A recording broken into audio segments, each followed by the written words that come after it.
Hi guys, welcome to another episode of Clangin and Bangin with Mikey, episode 123. And first things first, congratulations to all the people who graduated yesterday from the University of Hawaii at Manoa with their bachelor's, master's, or PhD. Um, those of us who have or who are fortunate to get a college education and be successful after college. And success just means different variation of things, right? Congratulations, because the hard work does not go unnoticed, and best of luck in your future endeavors. Yeah, some good coffee. Um, yeah, man. So today, as you guys can see, I got my music program open behind me. I'm working on one of the last tracks for the live album, and that track is particularly really hard because number one, I didn't write anything down for that particular track. Usually, I write some notes down, and I spit it in the booth, whatever it is, right? Um, that particular track, it's about my dad, so I can't sit there and write it out. I just gotta go on the top of my head.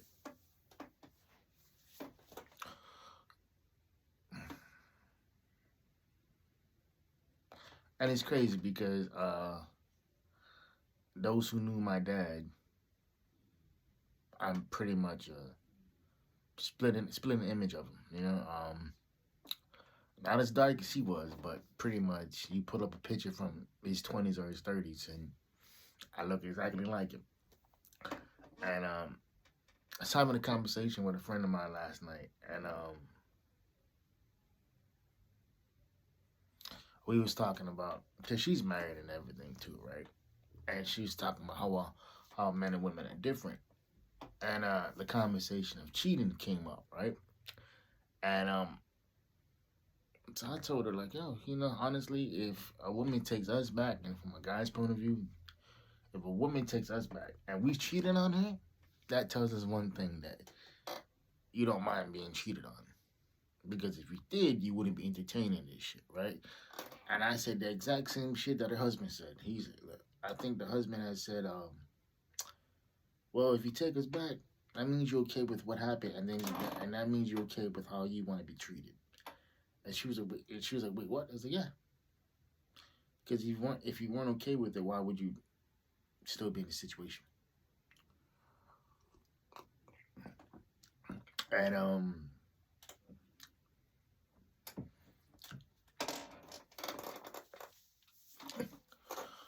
and so she was telling me all this shit about when she first met her husband. He had like three best female friends, and I got a couple too. And I'm gonna tell you why. Because guys, when we get together, we're stupid. We are dumb. Um, whereas women, like we'll talk to women and like they'll give us the emotional side of it, and well, we'll just think logically. And a lot of the times, women can understand women better because y'all think alike. Whereas men can understand men better because we think alike, right? So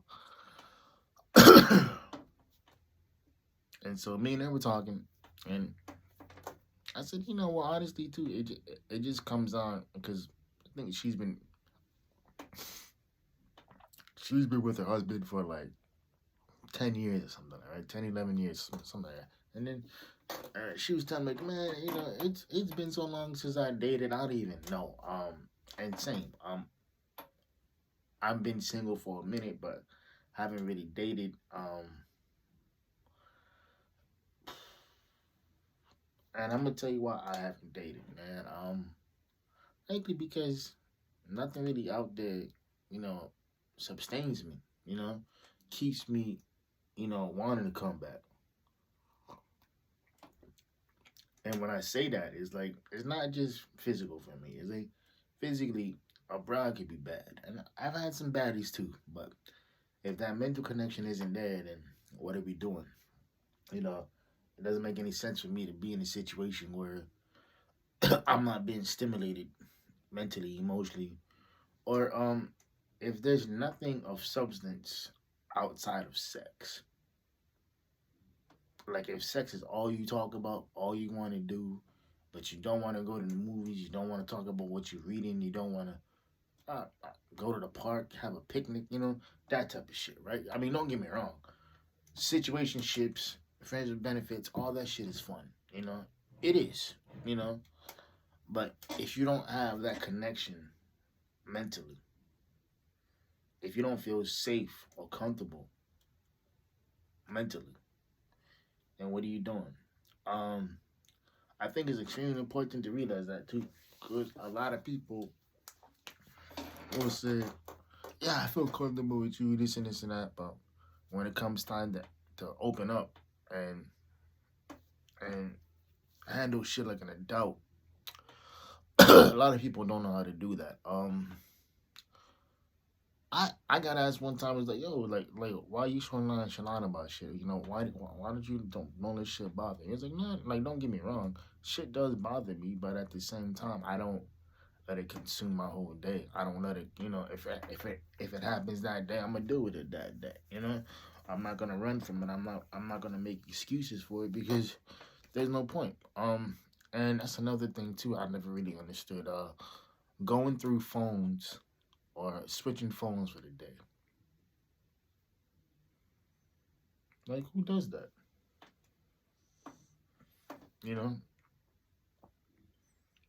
I've never been one to look through a phone. Because you know, I come from a time where it's like if people wanted to cheat, they're gonna cheat, man. It's like nothing stopping you from stepping out of your relationship, whether it's a serious commitment or a marriage or whatever it is. If you're gonna do that, you're gonna do that. I mean, it's like there's no way around it. You know, now I'm not saying that cheating is okay. I'm not saying anything like that. But I am saying is that people gonna do what they want to do. And you can't stop them from being people. And I think that's a really big thing. I think a lot of people want to be like, well, I wouldn't do that to them. See, that's the thing. You ain't them, and they ain't you. And there's other things too that people know that people will do. Um, they'll leave out certain things, or they'll omit certain things, and it's like, what are you doing that for? Like, why do you feel the need to do that? Just be honest. I'd rather have the truth up front from the person, from the source, versus finding out later on that what I was told was bullshit. Um, because no matter how cool we are, no matter how many years of friendship we got, if that's the case, I can't trust you. And that's happened quite a bit, man. Well, not quite a bit, but it's happened to people that I really care about. As I've grown throughout my years, middle school, high school, college, post college, shit like that. A lot of people will omit certain things, and they will and then they want to be like, well, I didn't lie. I'm like, yeah, you did. Like, it may not be a flat out lie, but it's a lie because it's like you purposely left out information um that would have been a lot helpful, you know. But it's always funny to me when people leave on information and then the other person finds out and then they want to flip it back on you like it's somehow your fault, you know, or they want to make the issue 100% your responsibility.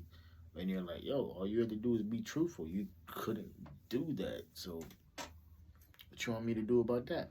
And that's why when it comes to bodybuilding, bro, I don't understand how people can be in committed relationships or or be married, especially when the other person doesn't do what you do. Um, you know, I'm not saying that they got to be in the gym, 2 3 hours a day like we are, or I'm not saying that they got to follow a diet plan or whatnot. I mean, so Yeah,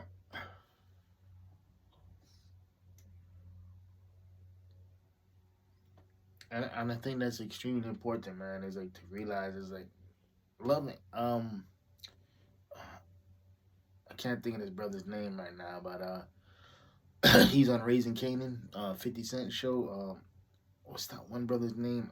He plays the opposite of the drug leader. That plays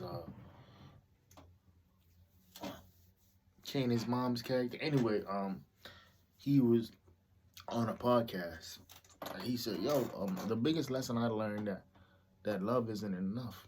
You know, being physically in love with somebody isn't enough." And he's like, I need that other things to be to keep me around. He's like, I need that emotional, I need that mental, I need that that connection. And which brings me to love languages. I was at work the other day, and I had asked a couple female coworkers, like, "Oh, so what's your love languages?" And they said, "Well, all of them." And I was like, "Huh, okay." And then she said, "Well, not all of them at once, but I prefer all of them." And one of my coworkers had asked me, "Well, what about you?" And I said, "Oh, quality time and physical touch." Um, I'm simple, man. I don't I don't require much. You know, I'm the type of cat. It's like, yo, if you want to kick it, we can kick it. It doesn't matter what we do. You can come over to the crib. I can come over to yours. And when I say kick it, I don't mean sex. It's like, yo, it's like, you know, I mean, don't get me wrong. Sex is great. You know, sex is wonderful, but it's not all I'm looking for. You know, I've had all that. I've done all that, and it's cool. But what I want is somebody to wake up next to. What I want is somebody to fall asleep next to you. That type of shit. And I think a lot of people nowadays, man, they're so afraid of being emotionally available because of all the shit that happened to them in the past, right? And I get it. I understand all that. I'm not saying it's right. I'm not saying it is what it is. But what I am saying is that in order to get new results, because again, it goes back to what me and my homegirl was talking about last night. And she said, "Yeah, you know what? A lot of people will do the same thing over and over and over again, expecting a different result." It's like, yeah, that's literally the definition of insanity. And it's like, you can't go around, you can't go around, wanting something different if you're still doing the same thing. It doesn't make any sense. And I think a lot of people don't understand that. They just pick, oh, I'm gonna keep doing the same thing that I've always done. It's like, well, have you gotten a different result from it? Because if you haven't, you're wasting your time. And I think a lot of people don't want to admit that. Where I've seen people waste decades in marriages, decades in relationships, and they come out the other side and they're all bruised and battered and broken. And I'm like, no, you probably knew from jump the first the first year or the first 6 months that this shit wasn't gonna work, but you stuck it out anyway. Because a lot of people will just sit there and settle for a relationship because they don't want to be alone. Um, and that's why a lot of these girls, to quote my term, get pumped and dumped. Because you end up hooking up with guys who don't have the best interest, for you, who treat you like shit, but you're like, no, I can change them. You can't. You can't change somebody who doesn't want to change for themselves, and you can't change somebody who doesn't see an issue with their behavior. And this is the psychologist in me coming out, but it's like I peep everything, man. Body language, the conversations, what you post on social media, all that shit, right? And I think it's extremely important to realize that number one, social media isn't real. You know, social media is just a place where people will post snapshots of what they got going on or all the moves that they're currently making, but probably not making none. Um, Very rarely do you find somebody who posts or he or she posts the real or the realness of what they're going through. Everybody just wants to post the ups. Nobody wants to post the downs. And I get it. Like we all want to live in a little bubble and make sure that everything that we're doing is always positive, right? But that's never really the case, man. That's never really the case because that's unrealistic. You can't sit there and pretend that that everything's gravy.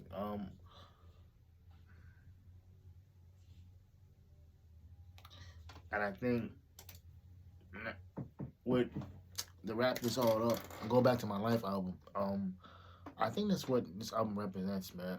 I haven't edited and mixed it and mastered my track it. I just did it last night. But I think at the end of the day, when you guys do hear this album and and its entirety and its the way that it's jumping, how everything kind of fits into place, it's it's something that it's gonna make you guys laugh. It's gonna make you guys cry, and it's gonna make you feel good, make you guys feel a certain way. And I think as a musician, that's what I'm going for. Or I mean, not what I think. That's what I'm going for. I'm going for that conscious slam poetry type of vibe where you can throw it on in your whip and just ride out to it. And the biggest thing for me is that I'm a perfectionist, and if this shit doesn't sound right, I'm not putting it out. I know it doesn't matter.